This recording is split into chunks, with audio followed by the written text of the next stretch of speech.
Allez, on revient sur les grands enjeux économiques, financiers et boursiers pour les marchés sur 2020 avec Marc Toiti. Bonjour Marc. Bonjour David, et bonne année à toutes et à tous, ravi de vous retrouver. Exactement. Bon, on parle de quoi? Un petit peu du pétrole, tiens, pour commencer par le pétrole. Oui, on a un pétrole qui est aux alentours des 70 $ le baril. Les tensions, évidemment, au Moyen-Orient entre l'Iran et les États-Unis, on en a beaucoup parlé hier avant-hier, donc on ne va pas trop revenir là-dessus, mais on voit que la plupart des analystes ne croient pas au fait que cette flambée, petite flambée, tiennent autour de 70 $ le baril, parce que l'offre de pétrole dans le monde reste abondante. Vous en pensez quoi? Flambée, il ne faut pas exagérer. Moi, je me souviens, les spécialistes du pétrole, soi-disant, dont vous invitez certains ici, et qui parlaient, quand le baril était à 150 $ en 2008, qu'ils le voyaient à 250 $. On ne dira pas qui, mais bon. Mais c'est vrai qu'aujourd'hui, flambée à 70 $, 70 $, c'est pas cher le pétrole, il ne faut pas exemple exagérer. Donc, vu ce qui se passe, surtout ce qui se passe, il y a quand même des tensions assez importantes. Par contre, ce qui est vrai, c'est que l'impact économique au niveau mondial d'un baril à 70 $, même à 100 $, c'est pas le même qu'il y a 20 ans ou même 15 ans. Donc, c'est pas ça qui va générer... parce qu'on est moins dépendant, je dirais, du pétrole en termes de création de richesse. Heureusement d'ailleurs, et on le sera de moins en moins. Il y a également d'autres types de pétrole, gaz de schiste, etc. Donc d'autres types d'énergie. Et donc ce qui veut dire que même à 70 $ le baril, c'est pas ça qui va casser la croissance. Moi je pense que d'ailleurs, c'est ma prévision, entre 60 et 70 $, parce qu'il faut être large pour 2020.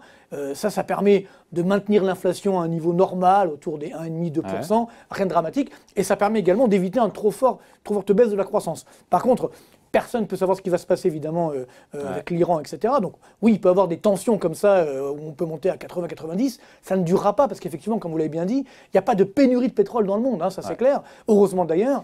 Donc, le pétrole, c'est plus un sujet aujourd'hui, de niveau en termes macroéconomiques et d'impact sur l'économie mondiale, c'est plus un sujet. Il y a un impact, mais quand le baril prend 15%, ça va enlever peut-être 0,3 points à la croissance mondiale. Donc, c'est beaucoup, mais ce n'est pas non plus dramatique. Il n'y a pas des effets d'entraînement, des effets... non, alors justement, c'est ça l'avantage. On prend par exemple le cas américain. Aujourd'hui, vous savez que les Américains sont indépendants énergétiquement par rapport au pétrole. Donc, ils sont exportateurs nets de pétrole. Comment c'est possible ça? Ils consomment autour de 20 millions de barils jour, ils en produisent 12. Comment ils sont... En fait, non, mais ça c'est globalement, il n'y a pas que le pétrole qui est là, il y a surtout les gaz de schiste. C'est ça qui fait qu'aujourd'hui, ils sont indépendants énergétiquement. Ils sont même exportateurs nets de pétrole. C'est-à-dire que finalement, ça leur permet aujourd'hui, ils ont une croissance qui finalement est pas mal. Bon, c'est pas formidable, mais elle est quand même pas mal. C'est mieux qu'en Europe. Ça c'est clair, on va en reparler, je pense. Mais toujours est-il qu'il n'y a pas de risque, je dirais, d'impact fort, c'est-à-dire type de récession. Il y a quelques années, encore 2008 par exemple, quand le baril est monté à l'époque, c'était au plus à 150 $. Oui, là, ça a généré une forte baisse. On monterait à 150 $ le baril aujourd'hui, je pense qu'on aura un problème. Oui, bien sûr qu'on aura un problème. Mais globalement, surtout, ça a duré. D'abord, on est monté à 100, 120.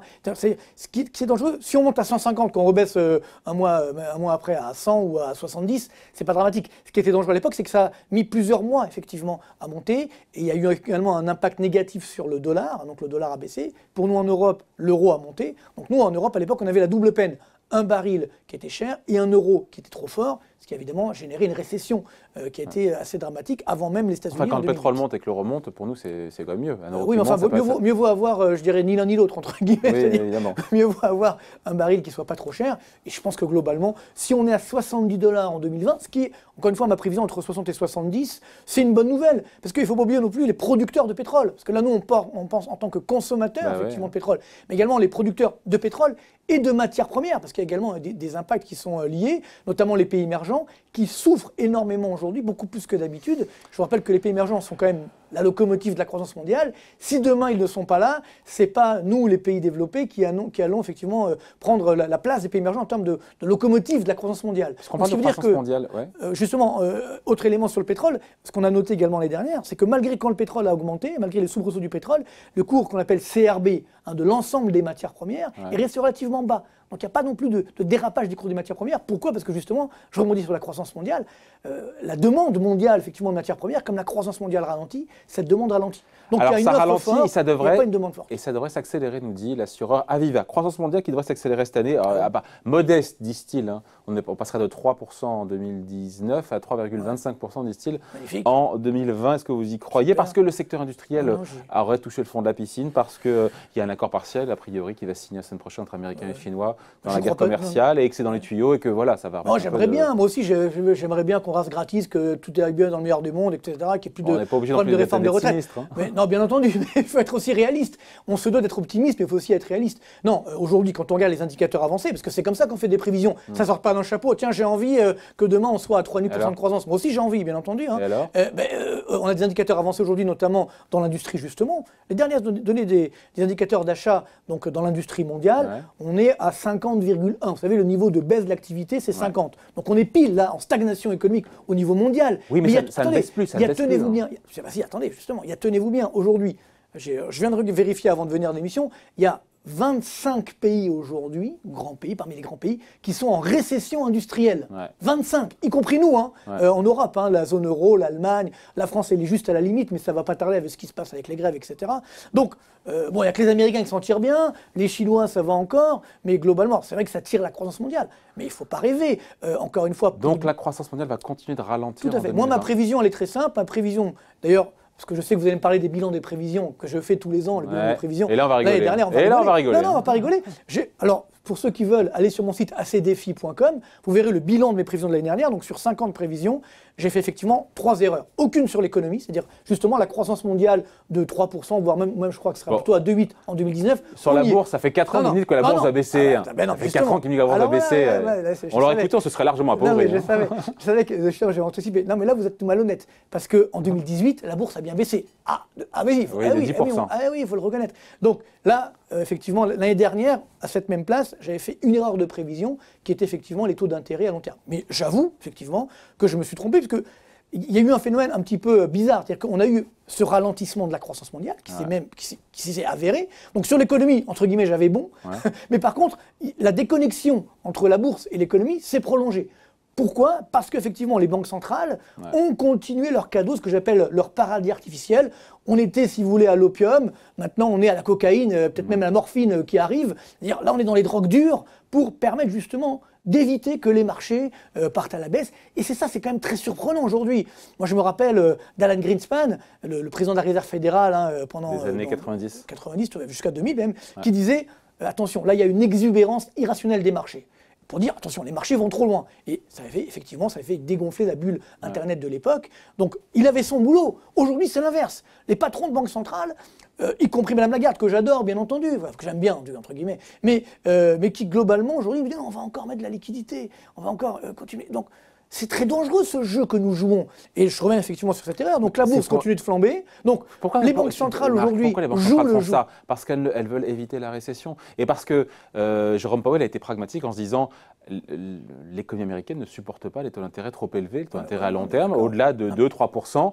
Elle ne les supporte pas. Vous aurez préféré qu'il provoque une récession ? Non mais tout à fait. Encore une fois, le problème c'est qu'on ne peut pas éviter l'inévitable. C'est-à-dire que moi je préfère, si vous voulez, une petite crise tous les 10 ans, 12 ans, comme c'est le cas depuis des années, qu'une grave crise tous les 15 ans et avec laquelle on ne va pas pouvoir s'en remettre. Parce que c'est ça, un bon banquier central, qu'est-ce qu'il fait ? Eh bien, quand tout va bien, effectivement, il remonte les taux d'intérêt.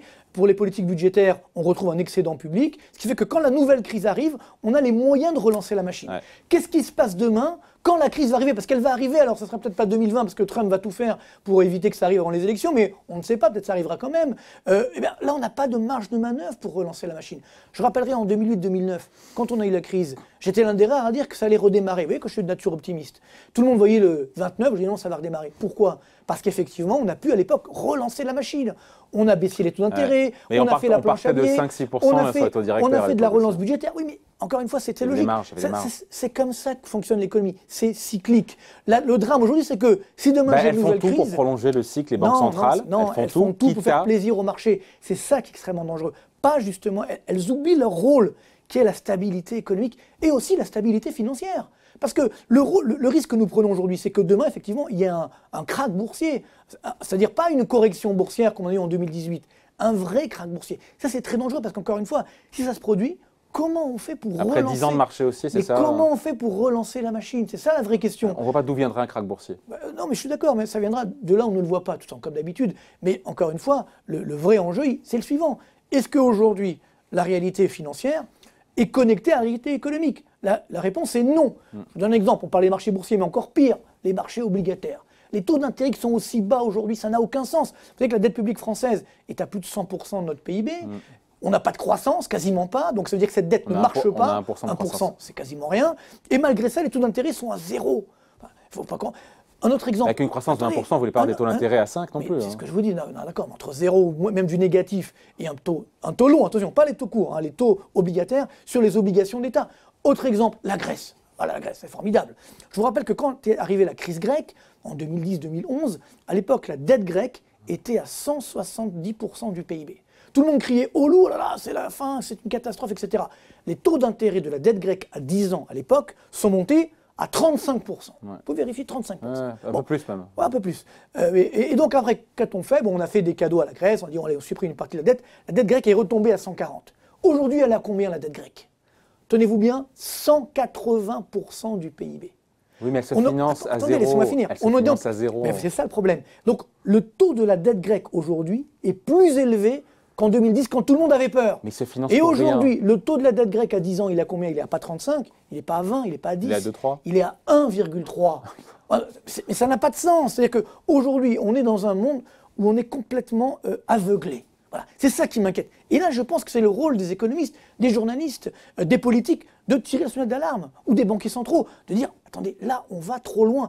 On a une déconnexion. Les Japonais n'en sont pas morts. Oui, quoique, vous savez, les Japonais, ça fait des années, ben oui, mais il faut appeler un chat un chat. Ils sont dans ce qu'on appelle une trappe à liquidité. C'est-à-dire que là, ils ont fait un nouveau plan de relance qui ne va pas marcher, ça ne sert à rien. Parce que faire des routes pour faire des routes... Ils ont 4% de croissance, ils n'ont pas l'air malheureux. Ils ont de chômage. Ah oui, d'accord. Non, mais parce qu'il y a l'emploi à vie au Japon, c'est différent, c'est pas le même modèle que chez nous. Mais ils ont 1% de croissance. Ça fait des années que ça dure, voire même un peu moins. Est-ce qu'on peut se satisfaire de ça? Et puis le Japon est une économie fermée, parfois ouverte. On voit que Go n'a pu partir, mais c'est vrai, un petit blague. Mais c'est vrai que globalement, c'est une économie fermée. C'est-à-dire que finalement, aujourd'hui, elle est complètement autofinancée. Vous savez que la banque japonaise détient aujourd'hui près de 50%, 45% de la dette japonaise. Ouais. Mais c'est n'importe quoi, c'est le serpent qui se mord la queue. Ouais. Vous voyez, donc ralentissement de la croissance mondiale pour vous se poursuit sur 2020, oui, même s'il y a un accord commercial partiel la semaine prochaine entre Américains et Chinois. Ce n'est pas une épine du pied qui est retirée. L'accord, il est là, mais encore une fois, prenons le cas de la Chine aujourd'hui. En Chine, bien sûr que globalement, on va réussir à exporter, mais il se passe également, on a un taux de crédit qui est énorme, les créances de tous qui sont énormes également en Chine. Les Chinois ont besoin effectivement de ralentir la machine. Autre exemple, l'Inde, personne n'en parle. L'Inde, la croissance est tombée à 4,7% au troisième trimestre 2019. C'est pas dramatique, mais quand même, on part de 7, 8. Vous voyez, donc l'Inde, on n'en parle pas, alors qu'il y a des problèmes sociétaux assez graves. L'Amérique latine, l'Argentine en récession aggravée, l'Argentine en défaut de paiement, personne n'en parle. Et évidemment, il y aura un effet de contagion, parce que pour l'instant, le seul pays qui reste en Amérique latine, ça reste le Brésil, tant bien que mal, mais lui aussi, malheureusement, il ne va pas tenir. Il est déjà à 1% de croissance, ça va encore baisser. Ouais. Donc, tout ça fait que vous avez l'Argentine, l'Inde, donc quand même des locomotives de la croissance mondiale. Je ne parle même pas de la zone euro où on n'existe pas. On a une croissance qui va encore tomber vers 0,9%. 1% autour de 1%. Ouais, mais encore une fois, ça ne suffit pas pour tirer la croissance mondiale. Croissance américaine.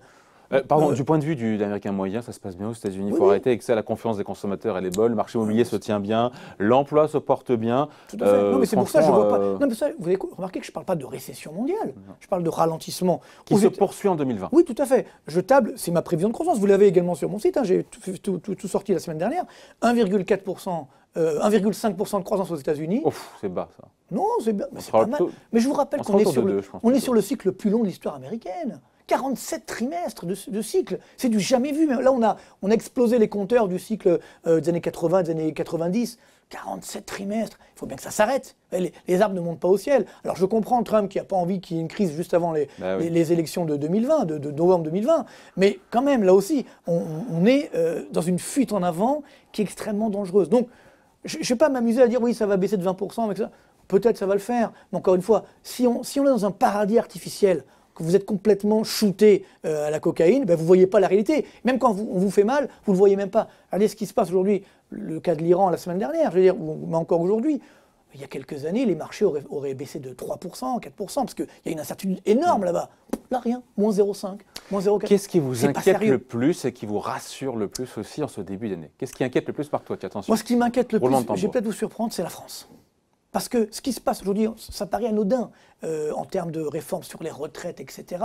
Mais là, on est en train de faire une reculade énorme avec on va faire une usine à gaz, en fait. Hein, c'est-à-dire cette réforme. À l'échelle des problèmes du monde, je vous demande ce qui vous inquiète le plus. Vous me parlez des réformes des retraites en France. Oui, attendez, laissez-moi finir. Il y a un déroulé. Il y a un déroulé. Et parce que, en fait, vous voyez, tout à l'heure, quand je parlais, qu'est-ce qui fait tenir le monde aujourd'hui? C'est les taux d'intérêt des obligations d'État qui sont à 0. Ouais.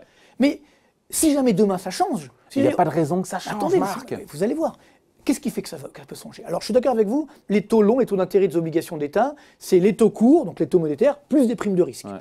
Donc, les taux monétaires, ils ne vont pas bouger, ils seront à 0, pas de problème. Prime de risque sur la croissance, il n'y en a pas. Prime de risque sur l'inflation, il n'y en a pas non plus. Par contre, il y a la troisième prise de risque. Politique. Oui, la crédibilité et les déficits publics. Est-ce qu'on va pouvoir résoudre le déficit public, réduire la dette? Et là, effectivement, c'est pas resté au XXe siècle, là, sur des problématiques du XXe siècle. Pas du tout. Avec les taux d'intérêt à 0, la question de la dette n'est plus un souci. Mais arrêtez de dire ça. À court terme. Peut-être que l'histoire, plus tard, nous donnera tort. En économie, c'est une science humaine, je suis d'accord avec vous, c'est-à-dire qu'elle évolue avec le temps. Et d'ailleurs, il faut s'adapter. C'est ce que je fais depuis des années. On a peut-être changé de paradigme, Non, Marc. mais bien sûr qu'on a changé de paradigme, sinon je ne serais pas là, et évidemment, vous non plus. Mais globalement, le vrai enjeu, c'est que ce paradigme, il y a quand même des règles de bon sens. C'est même pas de l'économie, c'est du bon sens. Et alors ? Quand je suis surendetté, et que je paye des taux d'intérêt à 0, c'est anormal. Et surtout, le problème, c'est ce qu'on appelle la soutenabilité de la dette. Si je m'endette fortement, que j'ai 100%, même 200%... Quand j'ai une dette à l'infini et que je paye 0 d'intérêt, l'infini fois 0, ça fait 0, non ? Et que j'ai en échange 4% de croissance, là, je crie, pas de problème, on peut continuer comme ça. Mais j'ai 1% de croissance. C'est-à-dire que même si mes taux d'intérêt sont à 0 aujourd'hui, parce qu'ils sont aujourd'hui, j'ai quand même l'histoire du passé à payer, eh bien, je ne finance pas effectivement mes intérêts de la dette. Et donc, je dois encore continuer d'augmenter ma dette. Ça, c'est complètement normal. Et ce qui me fait peur, c'est que le jour où on va se réveiller, effectivement, alors là, ça peut péter. Et qu'est-ce qui peut faire que ça se réveille? C'est justement un clash sur un risque politique. Alors, on a vu l'Italie, Salvini, on l'a mis de côté, donc on s'est calmé. On a vu le Brexit, là aussi. L'Allemagne, là aussi. Il reste effectivement la France, c'est le gros morceau. Parce que là, oui, mais aujourd'hui, encore une fois, sur la réforme de la retraite, ça sera évidemment une reculade. Donc, cette reculade, oui, certainement. Enfin, on va faire une usine à gaz. Je le vois déjà, gros comme une maison. Personne n'a gagné, personne n'a perdu. On va faire la logique institutionnelle fait que le président peut passer, faire voter sa réforme. Et donc, on aura plus de déficit, plus de dettes. Et là, à ce moment-là, les grands investisseurs vont se dire, attendez, mais là, la France, à quoi vous jouez exactement? Je ne comprends pas. On refuse de se moderniser. Et donc là, effectivement, il y a un impact sur, je dirais, sur les taux longs. Et si les taux longs remontent, pas à 2%, même à un petit pourcent, effectivement, alors là, ça peut faire très mal. Là, ça peut faire très mal. C'est-à-dire que on est sur le fil du rasoir. Donc tout ce château de cartes qui tient sur l'effectif d'intérêt sont à 0. Si demain, les taux longs remontent à 1%, même à 1%, je ne parle pas de 2,5%, 1%. Alors là, évidemment, tout s'effondre. L'idée que la réforme soit édulcorée pour passer et que derrière, les taux à 10 ans français passent à 1%, on verra. Maintenant, ce qui rassure le plus, on a compris l'idée. Ce qui rassure le plus, Marc, toi, de Sciences Début d'année. Ce qui me rassure le plus, je vais être avec vous déjà. Je vois que votre émission marche bien, donc je suis content, tout va bien. Non, ce qui me rassure le plus, c'est quand même, on a effectivement une situation aujourd'hui où les pays émergents ont quand même un potentiel de croissance, notamment la Chine. Je rappelle que la Chine, c'est la locomotive de la croissance mondiale. Donc, ce qui est rassurant, c'est qu'elle va encore faire 6% de croissance cette année. Ça veut dire que sa contribution à la croissance mondiale va être de 1,2 points. Ça veut dire sur 2,4% de croissance que j'anticipe, il y a la moitié qui vient de Chine. Donc ça, c'est un effet effectivement presque structurel qui est en soi assez rassurant. Et donc, il veut dire qu'on peut quand même toujours jouer cette croissance mondiale qui ne va pas effectivement s'effondrer. Mais ce qui m'inquiète plus, effectivement, c'est ce qui peut se passer chez nous en Europe et notamment en France. Avant de se quitter, Marco, on parle d'immobilier parce qu'il est passé dans le Parisien il y a quelques semaines et là quand même il fallait qu'on en parle. Millésime 2019 qui est exceptionnel pour l'immobilier en France. Nombre de transactions sur les prix évidemment. 2020, nous disent les experts, devrait rester sur une bonne tendance. Mais vous, dans le Parisien, j'ai lu pour trouver 20-25% de baisse en 2020. Vous êtes dingo. Vous vous rendez compte que dans un an, vous êtes ridicule avec une prévision comme ça? Non, pas du tout. En fait, j'ai pas vu l'interview dans le détail, je l'ai pas relu pour vous dire. Oui, c'est vrai. Non, mais ce qui était, ma prévision de base, c'est -15 à -20 sur plusieurs années, pas sur une année, effectivement. Et après, effectivement, le journaliste m'a posé la question en me disant, non, il m'a dit, mais si ça fait -20, -25, je dis de toute façon, entre -15, -20 et -20, -25, il n'y a pas un grand écart. Donc, une fois que la baisse pour est là, vous, les baisses les prix de l'immobilier en moyenne vont baisser de 20% dans les prochaines années en France? Oui, tout à fait. Ce que je veux dire, très simplement. 2 ans, 3 ans, 5 ans? Oui, tout à fait. Peut-être 3 à 5 ans. Le vrai enjeu, c'est que là aussi, on ait une reconnexion des prix de l'immobilier par rapport à la réalité économique. Mais c'est un quasi-crack. Et notamment c'est un quasi-crack, 20% de baisse sur 3-4 ans dans l'immobilier. Et là, je me dis, mais il n'y a aucun signe de retournement aujourd'hui. Et tant que les taux bas des banques centrales, enfin, tant que les taux longs restent bas, ça ne peut pas arriver. Oui, tout à fait. Après, il a le mérite de la cohérence. Voilà, tout à fait. Ben oui, si les taux longs remontent, effectivement, tout peut s'effondrer. Et encore une fois, quand je vois aujourd'hui les prix de l'immobilier à Paris, mais ce parti pris que les taux longs remontent, ah oui, je peux me tromper, sensiblement, bien sûr. Non, mais c'est votre pari et je pense qu'on n'est pas obligé de le suivre. Peut-être, moi je suis d'accord aussi, mais encore une fois, ce qui m'inquiète aujourd'hui, c'est encore une fois, j'essaye de faire du bon sens dans ma prévision économique. Il y a un écart entre effectivement les revenus des Français et les prix immobiliers qui n'a jamais, c'est la courbe de Frigide, on dit. Vous l'avez également sur mon site, mais bon, toujours est-il que... Et on voit l'écart qui est assez qui peut se poursuivre aussi. Oui, mais là c'est pareil, les arbres ne montent pas au ciel. Et sachez que d'ailleurs, dans pas mal de villes de province, à part les grandes villes type Lyon, etc., les prix ont déjà commencé à baisser. Tout à fait. Donc tout ça fait que je pense qu'aujourd'hui, encore une fois, on est dans ce paradis artificiel qui est dangereux. Et là aussi, que les prix de l'immobilier baissent, c'est pas... Parce que des fois, certains professionnels de l'immobilier me disent « Oh non, mais pourquoi vous dites ça ?» Je dis « Non, mais encore une fois, si les prix baissent, c'est pas grave, parce que ça va resolvabiliser la demande, et donc ça va recréer un dynamisme du marché. » Aujourd'hui, le marché, je prends le marché parisien, il est bloqué. C'est-à-dire qu'on a des prix qui sont assez énormes, qui n'ont aucun sens. Donc il faut que... Mais c'est le placement préféré des Français, vous le savez, l'immobilier. Oui, non, mais... Ça reste un bon placement quand même. D'ailleurs, si vous regardez la fin de l'article, je dis effectivement... Ah, donc il l'a lu quand même. Hein. Oui, j'ai vu la fin rapidement, mais je n'ai pas vu le détail. Mais global, je sais ce que j'ai dit quand même, je vous rassure. C'est que sur le long terme, placement d'immobilier... C'est peut-être lui qui prend la cocaïne. Ouais, non, merci. Reste un bon placement. Je ne fume même pas, donc je ne vais pas me mettre à la drogue. Et donc ça reste un bon placement. Ça reste un bon placement sur le long terme, effectivement, il n'y a pas de problème.